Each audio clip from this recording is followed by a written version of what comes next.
വാസവനി മോഷണം പിടിച്ചവരും പരിചയമുള്ള ആളാണ്. അയാൾ തന്നെ വരും, ഒരു സംശയം വേണ്ട. സ്വർണ്ണപ്പാളി വിവാദം തീരുന്ന എങ്ങനെയാണ്? അതിലൊന്നാം പ്രതി ആരാ? വാസവനല്ലേ. അതായത് യാതൊരു സംശയമില്ല, സ്വർണ്ണപ്പാളികൾ കക്കാനുള്ള അവസരം ഉണ്ടാക്കി കൊടുത്തവരാ. CPM ഏറ്റവും വലിയ നേതാവാണ് ഇന്നലെ അറസ്റ്റിലായിട്ടുള്ളത്. CPM വലിയ നേതാവാണ്. അതിനെപ്പറ്റി ഇതൊക്കെ പറയുന്നതിന് വിശദാംശ അന്വേഷണം നടക്കുന്ന കോടതിയുടെ നേതൃത്വത്തിലുള്ള അന്വേഷണമാണ് ഞാൻ കമൻ്റൊന്നും പറയാത്തത്. കാരണം കോടതിയെ വിമർശിക്കാൻ ശരിയല്ല, കോടതി വളരെ കറക്റ്റായിട്ട് പോകുന്നത്.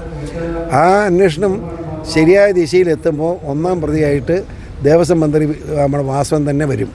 വാസവൻ ഈ മോഷണം പിടിച്ചവരും പരിചയമുള്ള ആളാണ്. അയാൾ തന്നെ വരും, ഒരു സംശയം വേണ്ട. രണ്ടാം പ്രതിയായിട്ട് വരുന്നത് പിണറായിയാണ്. എന്നാ കാരണം? പ്രചോദനം കൊടുത്തു.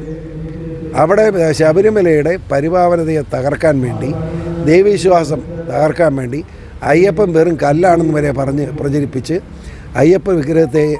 അയ്യപ്പൻ്റെ ആ സാന്നിധ്യത്തെ പോലും അവഗണിക്കാൻ ശ്രമിച്ച് അവിടെ 2 പെണ്ണുങ്ങളെ തുണിയില്ലാതെ കൊണ്ടുപോയി കയറ്റാൻ നോക്കിയ പിണറായി വിജയൻ രണ്ടാം പ്രചോദനം, മോഷ്ടിക്കാൻ പ്രചോദനം കൊടുത്തതിന് പ്രതിയായി മാറുമെന്നാണ് ഞാൻ വിശ്വസിക്കുന്നത്.